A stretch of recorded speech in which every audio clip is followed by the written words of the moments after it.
The moment the system erased me, Scarlett was at Noah's bedside, doting on him as he fought a fever. It wasn't until the next day, after Noah had fully recovered, that she suddenly remembered. I was still locked in the dark basement. "Has Julian learned his lesson?" she asked the butler. The butler, trembling, replied, "Sir is already dead." Scarlett was the obsessive, yet deeply devoted, second female lead in a male power fantasy novel. She and the male lead, Noah, were childhood sweethearts. Scarlett loved Noah deeply and always believed he loved her back, but she never expected that their shared history would be no match for the new girl who came out of nowhere. Once the female lead, Olivia, appeared, she and Noah quickly fell in love. Scarlett couldn't handle the blow. Unwilling to hurt Noah, she directed all her resentment and pain inward, her personality growing darker, more frantic, and cruel with each passing day. 7 years ago, I was transmigrated into this book, tasked with a mission to win Scarlett over, to make her fall in love with me, to complete the mission. I gave her my whole heart, staying by her side, comforting her, redeeming her. I helped her walk out of the pain of losing Noah. She had even promised me she would try to fall in love with me. Today was the final deadline for my mission. Just as she was about to finally give up on Noah, a message he meant for Olivia was mistakenly sent to Scarlett. "I'm sick. I feel awful." She immediately decided to rush to his side. No matter what, no matter how much I begged, she remained unmoved. "Julian, let go." Scarlett's voice was ice cold, devoid of any emotion. "Don't you forget, you're just a replacement. Compared to Noah, you're worthless. But you promised me. You said you would love me." Before I could finish, Scarlett shoved me away violently. "Know your place," she snapped, stepping coldly over my body as she prepared to leave. "Scarlett," I shouted, scrambling pathetically to hug her again, abandoning all my dignity to plead with her. "Please don't go. If you go, I'll die." "Huh." Scarlett's laugh was mocking and cruel. She said, "What, Julian? Are you going to kill yourself if I leave? Even if you did, it wouldn't be enough to threaten me." Scarlett refused to listen to any explanation. "To me, you're just a pastime, a way to kill time." With a single look from her, the servants came over and restrained me, holding me so tightly I couldn't move. "Scarlett, tie him up and lock him in the basement." Scarlett commanded heartlessly. "Let him reflect on what he really is." I was bound by the villa's servants, forced to watch as Scarlett's back quickly disappeared from view. The basement was pitch black. This was the place Scarlett would lock herself in whenever her condition flared up. Her love for Noah was so deep that whenever she started thinking about him, she would lock herself away to restrain herself from going to him, from doing something drastic to him. She would engage in frantic self-harm every time. I would be there with her, protecting her, stopping her from hurting herself. Unable to find release, she would unleash all her cruelty on me. By the time she calmed down, I would be half dead. I had endured days like this with her for 7 whole years. They say it takes 7 years for all the cells in a human body to be replaced, so 7 years is enough to forget someone. I suddenly laughed, a desolate, sad laugh. "Host, Scarlett has arrived at the male lead's home and has taken the feverish male lead to the hospital. Mission failed. I am about to terminate your life." The system's notification chime sounded. "Okay," I replied. "There are still 2 hours left." "Perhaps there's still hope," the system said. "As long as Scarlett returns to your side within 2 hours, the mission won't be considered a failure." I shook my head. She wouldn't. Scarlett would stay by Noah's side. No matter how hard I tried, I could never warm her heart. I wasn't giving up. This was simply the truth. At midnight, just as expected, my soul was ejected from the host's body. I thought I would turn to dust and vanish. After all, any transmigrator is already blessed by the heavens. Given a second chance at life, there wouldn't be a third. But my soul just floated in the air, not dissipating. The punishment for a failed mission is that your soul must remain in this world until the person you were supposed to win over dies, the system explained, sensing my confusion. "Host, I must leave now. The next host is waiting for me." After the system left, I was truly just a lonely soul. At that moment, I was uncontrollably drawn to the hospital. Floating into a patient's room, I saw Scarlett again, her affectionate gaze fixed on the sleeping Noah. All night long, she stayed by his side, not closing her eyes for a second, afraid that if she blinked, Noah would be gone, afraid that she wouldn't get another chance to look at him like this. When Noah woke up, he was a little surprised to see Scarlett. "What are you doing here?" "You sent me a message." Noah paused, then understood. "I sent it to the wrong person. I meant to send it to Olivia." I saw the flicker of disappointment in Scarlett's eyes, but she didn't get angry. A faint smile even appeared on her lips. "Okay, I'll let her know for you." "Thanks, Scarlett." "Olivia." As she was leaving, Noah called out to her. Scarlett's body stiffened. She was nervous in front of Noah. She was always so cautious. "Julian is a good guy. You should build a life with him," Noah said with a gentle smile. Scarlett nodded, but I could see clearly in her wounded eyes that no matter how good I was, I could never be as good as Noah. She just didn't want Noah to feel any psychological burden. After leaving the hospital, Scarlett returned to the villa in the Hamptons. The villa was silent. She sat on the sofa for a long time, likely trying to calm the emotional turmoil from seeing Noah. It wasn't until noon, when the butler cautiously called her for lunch, that she snapped out of it. Then she asked, "Has Julian learned his lesson?" The butler, Mr. Julian, has been in the basement the whole time and hasn't asked for forgiveness. He hasn't been making a fuss. Scarlett raised an eyebrow. "No? Mr. Julian has been very quiet," the butler said respectfully. "Miss, should I go and ask Mr. Julian now?" "No need," Scarlett said coldly. "Let's see how long he can hold out." The butler didn't dare say more. Floating above, I laughed mockingly. I had to admit, I truly had no dignity in her eyes. When I was first chosen by the system to transmigrate into this book, I was very clear about my status. I knew that if I failed to win Scarlett over, I would die again. And someone who has died once cherishes life all the more. So, to make it easier to get close to her, I had my original body surgically altered to resemble the male lead. Then, I deliberately threw myself in front of her car, fabricated a story about my parents being dead, and schemed my way into staying by her side. In fact, my character didn't exist in the original novel. In this world, I was completely alone. To say I was trying to win Scarlett over just to live again would be an understatement. I hoped that while living, I could also have a real home, to have someone who truly loved me. My previous life was so lonely. I truly used all my heart to love Scarlett. No matter how much she looked down on me, no matter how much she loved Noah, even if she did things that hurt me, I always chose to forgive and tolerate her. It got to the point where I couldn't even tell if my love for her was mixed with ulterior motives. For a while, I almost forgot I was on a mission, if not for the system's occasional alarms. All I knew was that the moment she insisted on going to be with Noah, my heart was shattered. I watched Scarlett at the dining table, eating her lunch as usual, slowly, elegantly. Her heart as calm as still water. In her mind, I didn't need to be coaxed. In no time, I would come crawling back to her, acting as if nothing had happened, just like every other time. I suddenly remembered 6 months ago when Noah and I both fell off a yacht. This book had villains too, who used various means to frame the male lead. When he was deliberately pushed into the sea, I reached out to save him, but in a moment of carelessness, we both fell into the water. In the original story, the male lead could do anything except swim. I couldn't swim either. At that moment, Olivia and Scarlett saw us and immediately dove into the sea, both swimming straight for Noah without a second thought. I watched from the water as they got farther and farther away from me. I thought I was going to die that time. Fortunately, I was rescued by the lifeguards, but after being pulled out, I was unconscious for a long time. When I woke up for the first time, I saw a trace of guilt in Scarlett's eyes. Though she said nothing, I didn't say a single word of blame. And indeed, for a long time after that, she was much nicer to me. If it weren't for Noah's mistaken message this time, maybe we would have gotten better and better.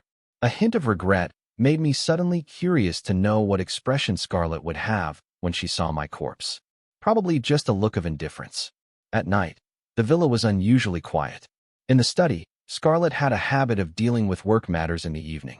After losing Noah, she threw herself into her work, and as a result, her business empire flourished to a degree that even Noah couldn't match her.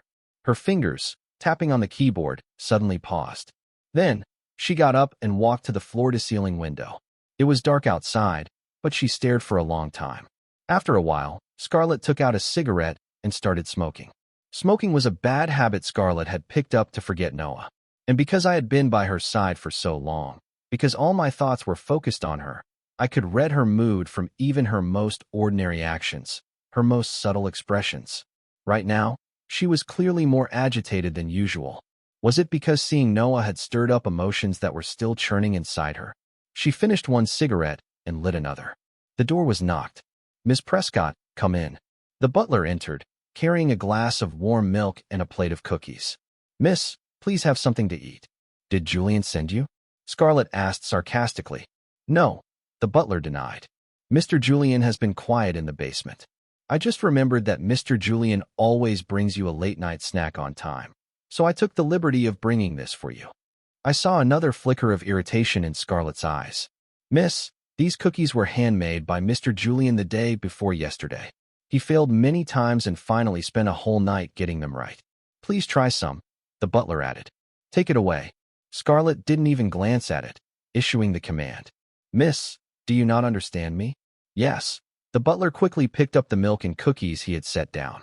As he was leaving, he couldn't help but say, "Miss, Mr. Julian has been in the basement without food or water for almost 2 days. I'm worried that Mr. Julian, that's his problem. If he starves to death, he deserves it," Scarlett said angrily. "Since he wants to be stubborn with me, I'd like to see just how tough he really is." She then added viciously, "Without my permission, no one is to go to the basement." "Yes." Seeing Scarlett so angry, the butler dared not say another word. He could only leave respectfully. After he left, Scarlett forcefully extinguished the remaining half of her cigarette, then returned to her computer and continued to work as if nothing had happened. She truly didn't care one bit whether I lived or died. Why did I even have expectations about her reaction to my death? I should have given up long ago. The night grew deeper, but Scarlett seemed to have no intention of sleeping. She ran her hands through her hair in frustration. She tugged several times but couldn't get the hair tie out. When I was around, I took care of all her daily needs. The night before, I would prepare suitable clothes for her according to her schedule for the next day. When she woke up, I would immediately help her wash up and get dressed. Occasionally, when she needed her hair done, I was the one who did it. After 7 years of my meticulous care, had she become unable to manage her own life? Indeed, right now, she was tugging so hard her scalp hurt, but she couldn't get the hair tie out. In a fit of rage, she kicked the chair. As the chair made a loud noise, her phone suddenly rang. Without looking at the caller ID, she answered it, her tone harsh. "Hello. It's Noah." The male lead's magnetic voice came from the other end. I saw Scarlett's entire demeanor change in an instant. The frustration and anger from a moment ago vanished. Her eyes filled with tenderness. In front of Noah, Scarlett never had a temper. She saved all her bad moods for me. Even when Noah ruthlessly abandoned her years ago, she just endured it silently. And no matter when, if Noah wanted to see her, she would go, even if it were raining knives. "What's wrong? Did something happen?" Noah asked with concern. "No." Scarlett's voice softened, and her whole being instantly calmed down. She changed the subject. "It's so late. What did you call me for?" Before Noah could speak, she asked nervously, "How are you feeling? Is the fever gone?" "I called to tell you I've been discharged. The doctor said it's nothing serious, just some fatigue, a post-cold symptom that should clear up in a few days." "Take good care of yourself," Scarlett said carelessly. "I know," Noah replied, then added gratefully, "You left in such a hurry today. I didn't get a chance to thank you properly." Scarlett gripped her phone, silent. I knew all too well that the reason she left so decisively was because she was afraid that the longer she stayed with him, the more reluctant she would be to leave, and she didn't want to cause Noah any trouble. All the pain she would rather bear it herself, or perhaps vent it on me. "By the way," Noah said as if suddenly remembering, "it's my 26th birthday tomorrow. I hope you can come to my birthday party." I wasn't planning on having a party, but Olivia insisted on celebrating for me. "You should be free, right?" Noah asked. "I'm free," Scarlett replied in a low voice. "That's great. Remember to bring Julian with you tomorrow. Last time he almost drowned saving me, and I haven't had a chance to thank him properly." "Okay." Scarlett hesitated for a second, but still agreed. How could she refuse a request from Noah, even if she didn't want to see me at all? "It's getting late. You should get some rest. See you tomorrow." "See you tomorrow." Scarlett put down her phone. Long after she put it down, her eyes were still fixed on Noah's name on the screen. I really should have given up. It wasn't just the way Scarlett looked at Noah. Even seeing his name filled her with deep affection. For 7 whole years, what was I to her? I watched Scarlett sit there frozen for a long time. The screen went black. She suddenly walked out of the study. "Mr. Henderson," she shouted. The butler quickly ran out of his room, looking up at Scarlett on the 2nd floor. "Miss, I'm here. Go tell Julian that if he admits he was wrong and promises not to be jealous or unreasonable again, you can let him out." "Yes," the butler quickly agreed. I laughed, floating above Scarlett. I laughed with such irony. "Scarlett, I can't make you any more promises. I can't just act like nothing happened and go back to fawning over you after you've hurt me. All I have left now is a cold, dead body." Scarlett returned to the study. Perhaps because Noah had called her, she was noticeably calmer now. She slowly moved the mouse. Her mood seemingly improved. A moment later, the butler knocked and entered. I saw the panic, even terror, in the butler's eyes. He must have discovered that I was dead. "Miss," the butler began, hesitant. He probably didn't know how to break the news. "Is Julian behaving now?" Scarlett asked nonchalantly. "Mr. Julian, he—" "What?" "Still throwing a tantrum?" Scarlett sneered, her eyes filled with scorn. "No, Mississippi. You go tell Julian that if he keeps this up, if he doesn't know when to quit, I won't care even if he starves to death in that basement," Scarlett said fiercely. The butler's body trembled. He stammered. "But Mr. Julian is really dead." I saw a flash of panic in Scarlett's eyes, just for a second. It was immediately replaced by disgust. What new trick is Julian playing now? Does he think by faking his death, he can win my sympathy? Make me give in to him. "Miss, Mr. Julian is really dead. I just went to the basement to check. Mr. Julian's body is already cold and stiff," the butler said frantically. Scarlett stared intently at the butler. The butler repeated, "Mr. Julian is really, truly dead." "Impossible." Scarlett denied it outright. "It's true." Scarlett rose from her chair and strode out of the study. The butler hurried after her. She quickly walked to the basement. The light in the basement was dim. Standing at the entrance, you could only see me lying on the floor from a distance, still bound by ropes. After I died, I was forced to follow Scarlett around. This was the first time I had seen my own dead body. From this distance, you couldn't see anything clearly. It was as if I were just asleep. "Julian, stop pretending." Scarlett's voice was still cold. "I'll count to 3. If you get up on your own, I'll forget what happened yesterday." I was genuinely amused by her. To this day, she still thought I was deceiving her. She still thought that if she gave me an out, I would come back to her like a puppy wagging my tail. 1, 2. Scarlett's voice grew louder, laced with anger. She saw that I remained motionless. "Julian, don't push it." Scarlett gritted her teeth. 3. How could my corpse possibly react? Scarlett's eyes turned red with anger, probably because for the first time, I had defied her. "Miss, Mr. Julian really is. Go tell him that if he doesn't come out tonight, he can stay in there forever." Scarlett spat out the words and turned to leave. So heartless. She wouldn't even spare a glance to confirm if I was really dead. My soul floated along with Scarlett as she left. I saw her return to the bedroom. The hair tie that she couldn't seem to get out earlier was now ripped out in a few tugs and thrown to the floor. She went into the bathroom to wash up. Her shower was quick. Afterwards, she called out, "My towel." After waiting a few seconds, she took one from the rack herself, roughly dried her body, changed into her pajamas, and lay down on the bed. She turned off the light, closed her eyes, and went to sleep. Soon, her breathing became even. My death really had no effect on her whatsoever. The next day, Scarlett's alarm went off. There was no one to turn it off for her, no one to tell her she worked too hard and should sleep for another 10 minutes. Her alarm blared incessantly. "Julian, are you dead?" In her sleep, Scarlett roared with anger. Yes, I was dead. Stone dead. The alarm continued to ring. Scarlett finally couldn't take it anymore, sat up in bed, and slammed the alarm off on her phone. She turned her head, looking at the spot where I used to sleep. The anger that was about to erupt died on her lips when she saw the empty side of the bed. She pursed her lips, but didn't linger, simply throwing back the covers and getting out of bed. Scarlett went to the bathroom for a quick wash-up, then walked into the walk-in closet. She spent a long time in the closet picking out clothes.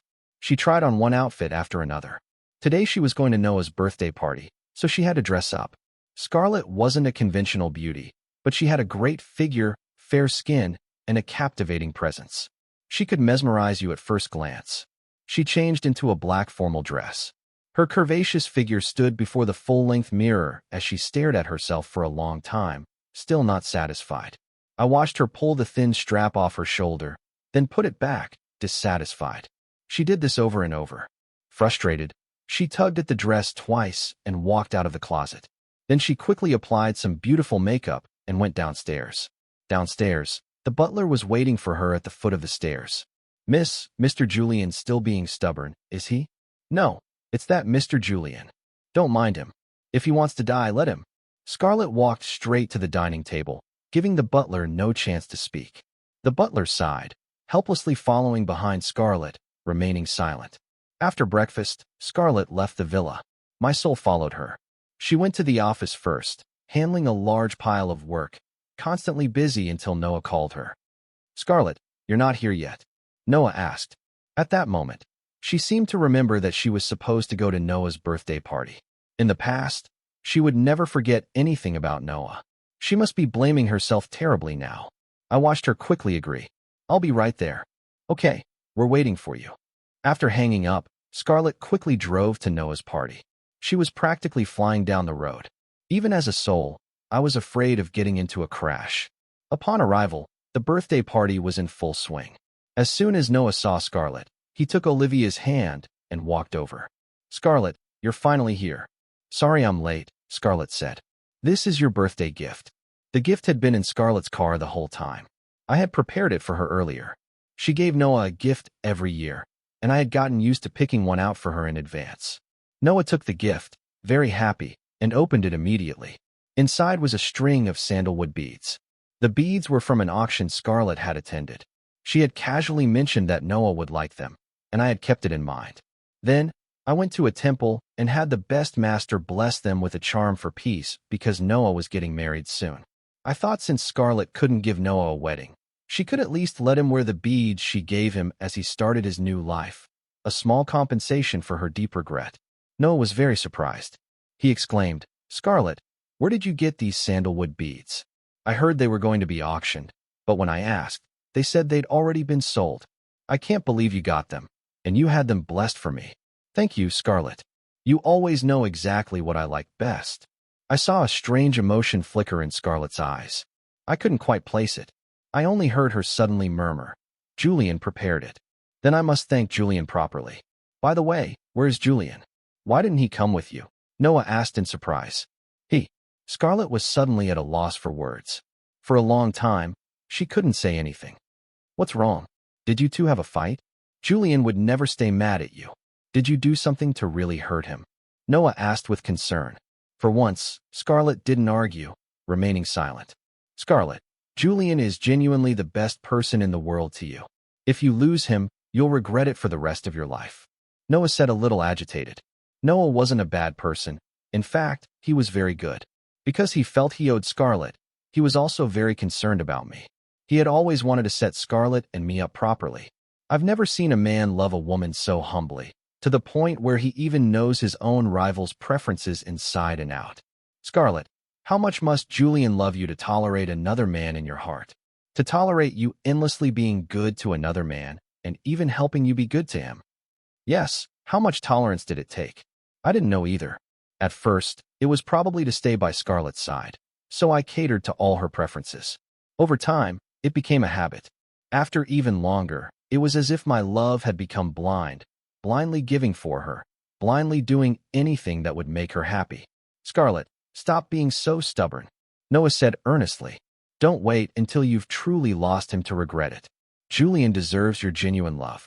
With that, Noah put the sandalwood bead Scarlett had given him back into the gift box and returned it to her.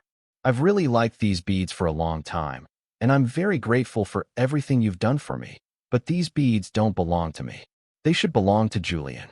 Scarlett looked at the beads in her hand, silent. I was actually planning to thank Julian in person today. I even got him a gift. Noah took a small box from Olivia's hand and opened it. This is a tie clip. I saw him looking at when he came with me to pick out a suit. It's not very expensive, but he couldn't bring himself to buy it. Scarlett looked at the gold tie clip in Noah's hand. Actually, it wasn't that I liked the tie clip itself. It was because it looked a lot like one of Scarlett's hairpins. I selfishly wanted to have a matching set with her. It was as if, from the moment I was chosen as a transmigrator, my entire being revolved around Scarlett, with nothing left of myself. Julian didn't ask you to buy it for him, did he? Noah asked Scarlett. Scarlett's body stiffened slightly, then she nodded. You've been with Julian for so long. Have you ever given him a single gift? You live a life of luxury, but I've never seen him wear a single designer item. Noah said, his voice growing more pained on my behalf. Even if he doesn't have a job, he's your boyfriend. He ignores the world's judgment to willingly take care of everything at home for you. How can you be so heartless to him? How can you let him live so miserably? Scarlett's lips were pressed tightly together, clearly suppressing her emotions. She said in a low voice, he never asked me for anything. Scarlett wasn't lying. I really hadn't asked her for anything. She wasn't stingy. She just never thought to be good to me. That's why I feel even more sorry for Julian. He loves you so humbly, so cautiously, yet you just take it all for granted. Julian is a person too. Just because he doesn't say it doesn't mean his heart doesn't ache. Noah said deeply. I saw Scarlett's fingers holding the gift box trembling slightly. Was it because Noah was displeased with her, making her upset? Scarlett. Noah called her name sternly. Go back right now and apologize properly to Julian. The party will go on until tonight. I hope you can come back with him. Scarlett stood there motionless. She didn't want to leave, did she? It was a rare opportunity to see Noah. How could she bear to leave, especially for someone as insignificant as me? I watched her hesitate there for a long time. Scarlett. Noah was getting angry now, a look of utter disappointment on his face. Fine, Scarlett agreed. She was afraid of making Noah unhappy, so she never refused his requests, even if her heart wasn't in it. I followed Scarlett as she left the birthday party. She got back in her car and sat in the driver's seat for a long time without leaving. That's how unwilling she was. Just when I thought she would give up on going back and just make up an excuse to return to Noah's party, she started the car and headed home. The drive was slow, a stark contrast to her rush to get there, just like her mood now. Before, it was passionate excitement. Now, it was utter dejection. After a while, Scarlett arrived back at the villa. As soon as she entered, she saw several people carrying in a glass-topped casket. What is going on? Scarlett roared. The butler rushed out. Mr. Julian's body. Is he addicted to this act? Scarlett cursed. The butler didn't dare to speak. You probably didn't expect Scarlett to be back so early. Usually, when she went to see Noah, she would be gone for at least a whole day. Where's Julian? Scarlett asked. Still in the basement. Scarlett walked directly towards the basement. This time, she didn't stop at the doorway but walked right up to my corpse. The ropes on my body were gone, probably removed by the butler. After all, I was dead. What use were ropes? I saw Scarlett standing over my body, looking down at my bluish face, my stiff limbs. Julian, she called my name. Her voice was still cold. I'll say it one more time. Get up yourself, and I'll forget everything, she said, speaking to my corpse. I had to laugh. Did she think I could come back from the dead, or that a simple threat from her would make me climb out of death itself, just to please her? Julian. Scarlett's voice was loud, echoing in the basement. The butler, standing by, couldn't help but speak up. Mr. Julian is really dead. He can't marry you anymore. He's not dead, Scarlett said stubbornly. He was a perfectly healthy person. How could he just die? The butler fell silent. He probably didn't know either. After all, my hands and feet had been tied. Suicide was impossible, and there were no external wounds on my body. Julian, didn't you want to marry me? Scarlett's eyes were fixed on my corpse. Yes, I wanted to marry her. Once, after a passionate night, Scarlett's head lingered on my neck. I knew in that moment she was truly satisfied, so I gathered my courage and whispered in her ear, Scarlett, let's get married. Those words instantly extinguished the passion in the room. She pulled away from me, her entire body radiating coldness. She said, Julian, don't push your luck. You said you would try to like me, I whispered. Once she came home drunk from a social event, I wiped her down, poured her honey water, and helped her drink it. She suddenly looked at me, her gaze a mixture of haze and affection, and said, Julian, I've decided to try to like you. I held on to those words. I thought my perseverance had finally paid off, but in that moment, she coldly told me, Right now, I don't like you at all. My heart ached as if it were being squeezed, making it hard to breathe. After that, Scarlett was cold to me for a long time. I never dared to cross that line again. I never dared to say those words again. Scarlett continued, Julian, congratulations. You've succeeded. I've decided to marry you. I couldn't help but laugh. I was dead, and she was saying she would marry me. At this moment, I felt no emotion at all. I even found it to be a joke, a massive joke. Get up. Stop pretending. Her voice softened considerably. She repeated, let's go buy wedding rings right now. Pick out a suit and a wedding dress. I brought back the prayer beads you wanted me to give Noah. You can wear them at the wedding. They really are precious. Noah also gave you a tie clip. He said it was one you liked. Whatever suit, watch, bow tie, tie clip, limited edition sneakers you like, we can buy them all for the wedding. She said all this to my corpse, as if I weren't dead, as if I were just throwing a tantrum with her, and she was coaxing me. It was truly unprecedented for her to be so humble with me. Should I feel no regret now? At least she wasn't completely indifferent to me. Or was I overthinking it again? Scarlett was probably just trying to satisfy Noah's request. Miss, the butler couldn't stand it anymore. He said, Mr. Julian is really dead. He can't marry you anymore. Shut up.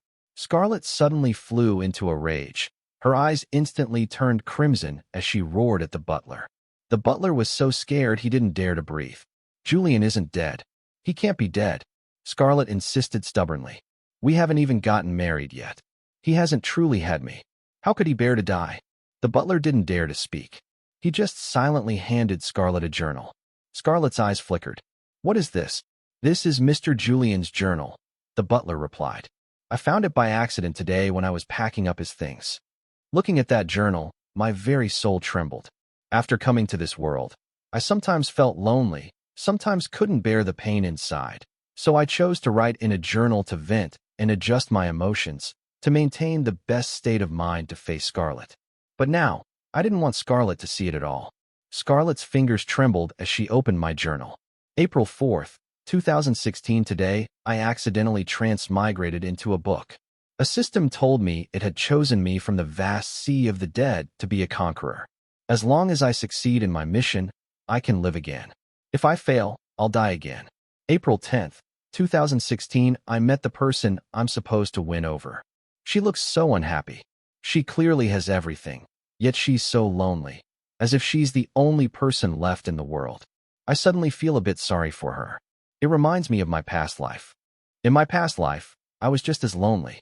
When I was born, my father was rushing back to see me and was killed by a truck. My whole family blamed his death on me. My mother hated me, and my grandparents hated me even more. I was raised by my maternal grandmother. Grandma was the best person to me in the world, but when I was in 8th grade, she was hit by a car while bringing me lunch. When she died, she was still tightly clutching the container of my favorite dish, potato and pork stew. After Grandma died, people around me called me a jinx even more, saying I would bring death to my whole family. Because I was still a minor, under legal pressure, my mother had no choice but to take me back to her home. She had already married an uncle who had a son 5 years older than me. My mom and the uncle also had a son together, and they focused all their attention on this younger brother. They didn't know that the uncle's son was constantly harassing me. Once, I couldn't take it anymore and told my mom. My mom slapped me across the face. You're a boy. Do you think you're that good looking? Why would he harass you, another boy? Don't you know how hard it is for us to support you all? Can't you just be considerate and give me some peace? After that, I never dared to speak up again. No matter how I was bullied, I endured it until I got into college and left that home. But after I graduated, my brother suddenly reappeared. He was like a demon, demanding money from me and constantly harassing me. I endured it for 2 years. Finally, I couldn't take it anymore and called the police. My brother was arrested. I never expected that when my mom found out, the first thing she did was beat and curse me. She called me shameless, ungrateful, a heartless wolf, and even forced me to ask the police to release my brother. Utterly heartbroken and with no will to live, I jumped from the top floor of a building right in front of my mom, shattering into pieces. I don't want to recall the past anymore. Every time I think about it, it's like a nightmare that terrifies me even in death. Today is the last time. From now on, I will start over. With this woman named Scarlett, I will start my new life. Will she accept me? July 20th, 2016. My face has finally healed. I look about 60 or 70% similar to Noah. That should be enough. I went to Scarlett's company and deliberately ran out in front of her car, falling under it. The moment she hit me, it hurt a lot. But seeing the look in her eyes as she looked at me, I felt it was all worth it. July 30th, 2016. Today, I was discharged from the hospital and, as I wished, went with Scarlett to her villa, living with her. I truly understood how much she liked Noah. She was even taking antidepressants and anti-anxiety medication for him. She would even self-harm for him. In that moment, I could relate so deeply. I used to self-harm to cope with the pain of my brother's harassment. I held her tightly in my arms. I believe that one day she will move on. She will start a new life with me. April 4th, 2017. Unconsciously, a year has passed since I came to this world. A whole year. I still haven't moved Scarlett's heart. She still loves Noah, loves him so much. October 2017. Today is Scarlett's birthday. I made her a cake by hand. I waited for her all night, but she didn't come back. Later, I found out she sat outside Noah's house all night. She wanted Noah to celebrate her birthday with her, but she was afraid of disturbing him. April 4th, 2018. 2 years. Scarlett still doesn't like me. July 13th, 2018. Scarlett often has stomach pains from working herself to death and not eating on time. I started bringing her meals every day, making all sorts of her favorite dishes. Every time I watch her finish the food I made, my heart feels so full and warm. It gives me a sense of home, as if we've truly become a family. I really want to be with her, not just for the mission. There's an emotional attachment now. April 4th, 2019. 3 years. Scarlett still loves Noah. The system reminds me every day, but what can I do? I've really tried so hard. February 15th, 2020. I've truly fallen in love with Scarlett. When I see her with Noah, when I see the look in her eyes as she looks at him, my heart aches. Actually, it's not hard to fall in love with Scarlett. It's not surprising at all. She is my salvation, the only ray of light in my dark life. She gave me a chance to live again. I also want to be her salvation, to help her out of the pain of love. I want to build a home with her, a warm home. We could have lots of kids. I like a lively home. December 25th, 2020. It's Christmas, and it's snowing. I was left on the street by Scarlett because Noah and Olivia had a fight. Scarlett had to go comfort Noah immediately. I had no money, and my phone was left in her car. She didn't notice. I walked home, frozen solid. The moment she saw me, she was a little surprised but still chose to be cold. I remained silent. I don't blame her. I know she's suffering too, because Noah will only ever run into Olivia's arms, and she will only get hurt coming back from him. April 4th, 2021. 5 years. Should I give up? But I don't want to. Not just because I don't want to die, but also because I really want to be with her. April 4th, 2022. I haven't written in my journal for a year, probably because there's nothing left to write. After all, it's been 6 years, and I still haven't won Scarlett over. I've invested all my feelings and still failed. June 2022. Scarlett got drunk and suddenly said she would try to love me. In this final year, have I finally moved her system? I'm almost there. October 13th, 2022. I fell into the sea trying to save the male lead. Olivia and Scarlett both went to save him. I almost died. When I woke up, Scarlett was by my side. The system said she had been with me, never leaving my side, for the few days I was unconscious. I was actually a little happy. I even forgot that it was because she abandoned me that I almost died. March 20th, 2023. Although Scarlett rejected my marriage proposal, I can feel that she's different towards me now. She thinks about Noah less and less. She's also very used to having me around. The system said there are only 15 days left. As long as Scarlett isn't affected by Noah during this time and doesn't actively seek him out, my mission will be considered a success. Once it's confirmed, I can live on in this world like everyone else. I can live, age, and die normally. I'm looking forward to that day. I'm looking forward to my future with Scarlett. The journal ended on that entry. I saw Scarlett's tears falling, big drops rolling down her cheeks. Does she feel a little bit of guilt for me? Surprisingly, I felt nothing. Before, I probably would have felt sorry for her, but now I'm indifferent. It's like watching a stranger. Perhaps when you die, you really don't care about anything anymore. You can instantly let go of everything you had in life. Right now, I just wish I could leave Scarlet, even if it means becoming a lonely ghost, unable to reincarnate. I don't want to be by her side anymore. Miss, my condolences. The butler gathered his courage and spoke again. He had probably never seen Scarlet cry in all the years he had served her, so he felt a bit of pity. Get out, Scarlet ordered coldly. The butler looked at her. I said get out. Scarlet roared. What about Mr. Julian's body? Get out. The butler left, kindly closing the basement door behind him. I saw Scarlet crouch down in front of me. She was finally willing to bow her head. Her slender fingers approached my face, trembling slightly. I don't know what it felt like for her to touch my cold, stiff corpse. Wasn't she scared? But her hand stayed on my face, tracing my features. Then she started to cry, a suppressed sound that echoed in the enclosed basement. Looking at her, I just found it laughable. Belated affection is cheaper than dirt. I just watched her indifferently as she held my corpse and cried her heart out. I don't know how long she cried. In the end, she almost fainted several times. I had never seen anyone so grief-stricken. I just don't get it.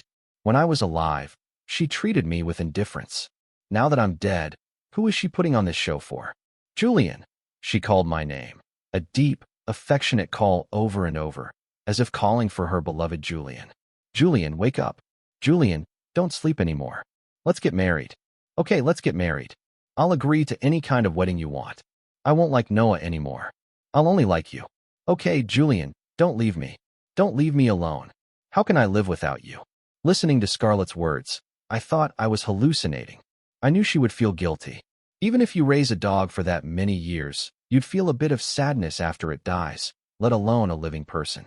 But I never expected her to suddenly become like this, as if she had become a different person, suddenly so deeply in love with me. Wasn't that kind of affection always reserved for Noah? Julian, Julian.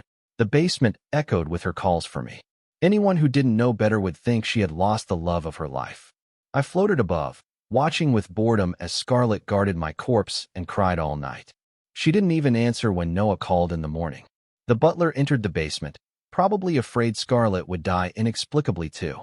Miss, if Mr. Julian's body isn't placed in the casket soon, it might start to decompose. The butler had to remind her. In fact, looking at my corpse, it was indeed starting to decompose. Scarlet's eyes flickered. She had been kneeling in front of my body. Hearing his voice now, she didn't react much. Miss, put him in, Scarlet said. Suddenly, she was calm. Grieving for one night was enough. I watched her get up from the floor, her body a bit unsteady. The butler quickly supported her. Scarlet pushed him away and walked towards the basement door without a hint of reluctance. Her deep affection is truly something else. Miss, should we prepare a funeral for Mr. Julian? The butler quickly asked. No need. Then direct cremation. No. Scarlet's voice was a bit louder. Then what should we do?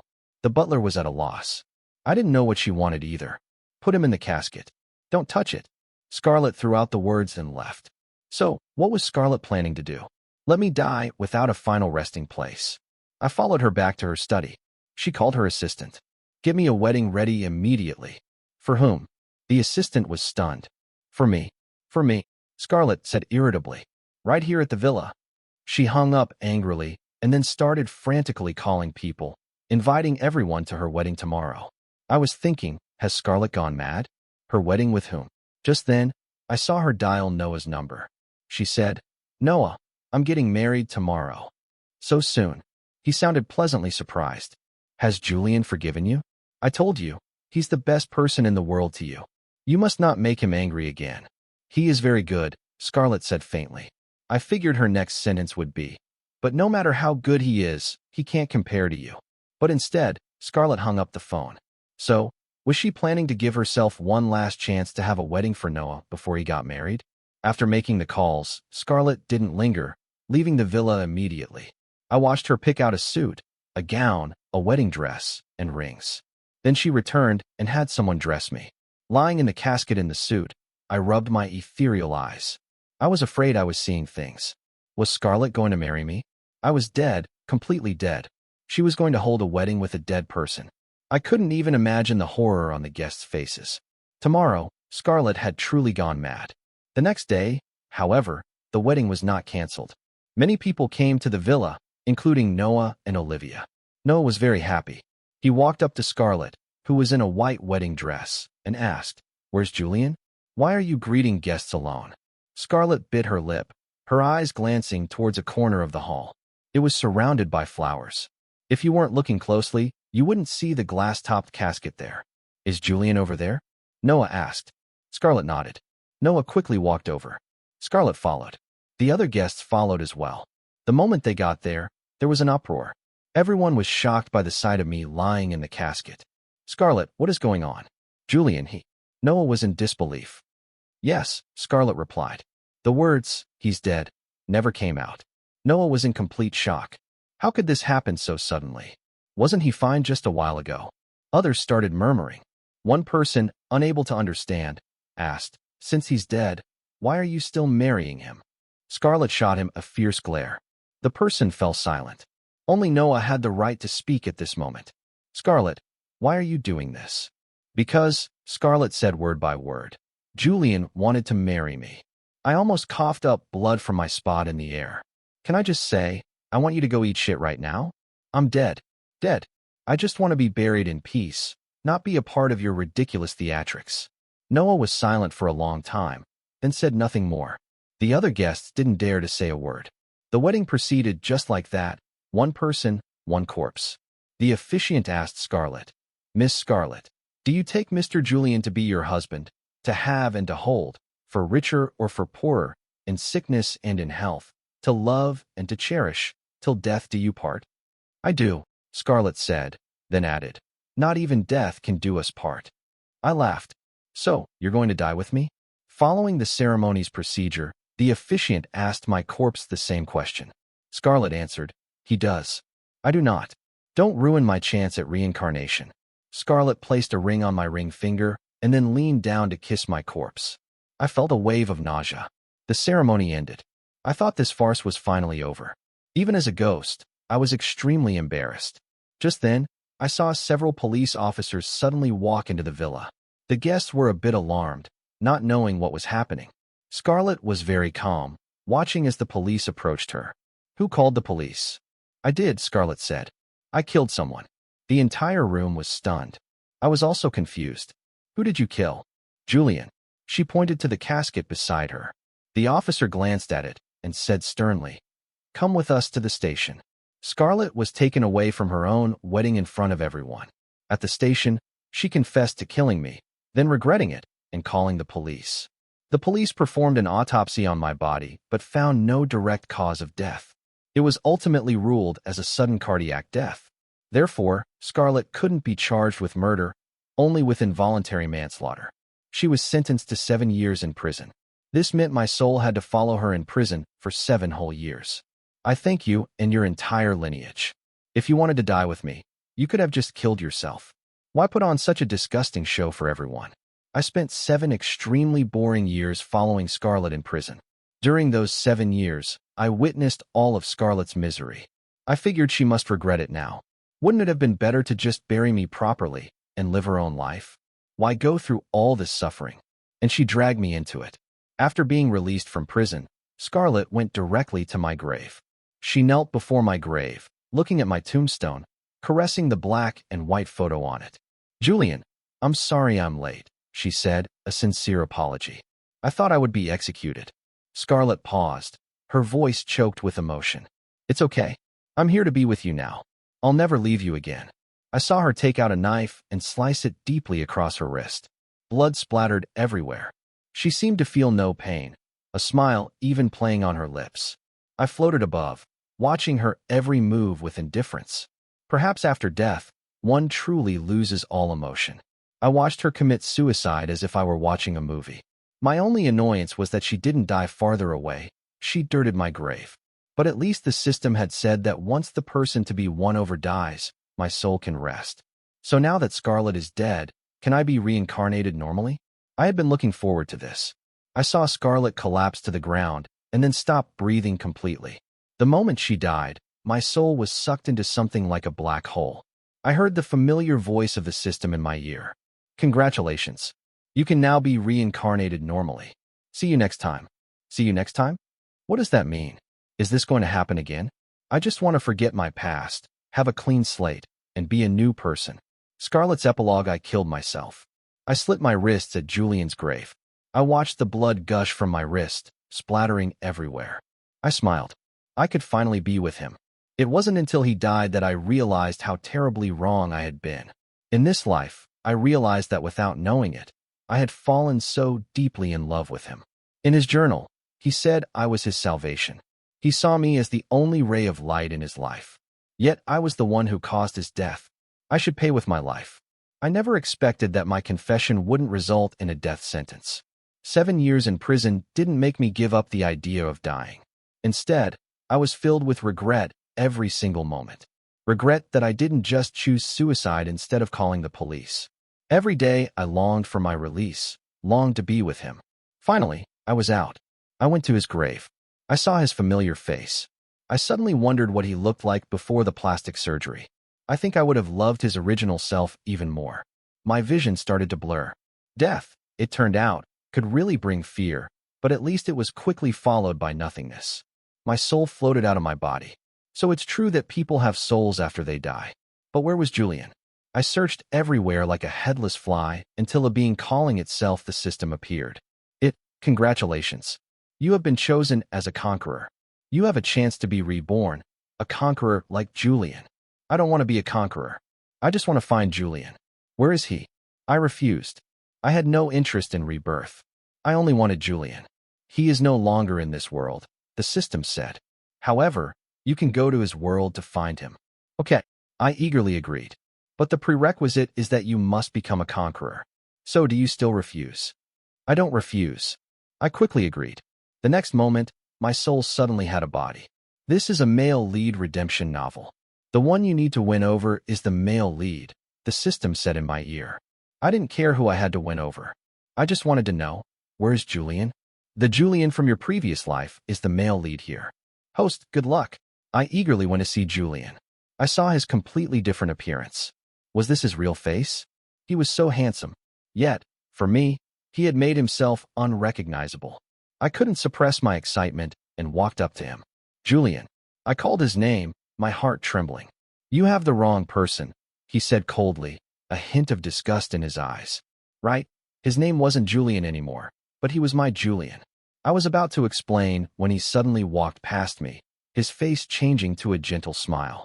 I saw him walk towards a girl and gently pull her into his arms. The deep love in his eyes was impossible to hide.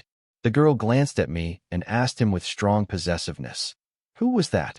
I don't know her, he quickly explained. Then why was she talking to you? She must have mistaken me for someone else. Huh, the girl scoffed.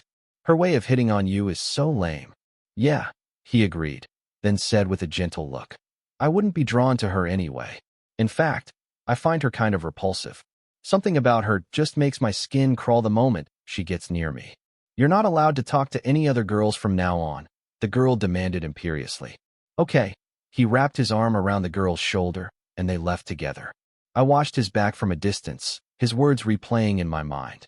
He said I was annoying, even repulsive. Don't be discouraged, host. When he was trying to win you over, you treated him the same way. The system reminded me. The words were like a knife to the heart. Was the system also mocking my self-inflicted misery, telling me I deserved this? I endured the dense pain in my chest.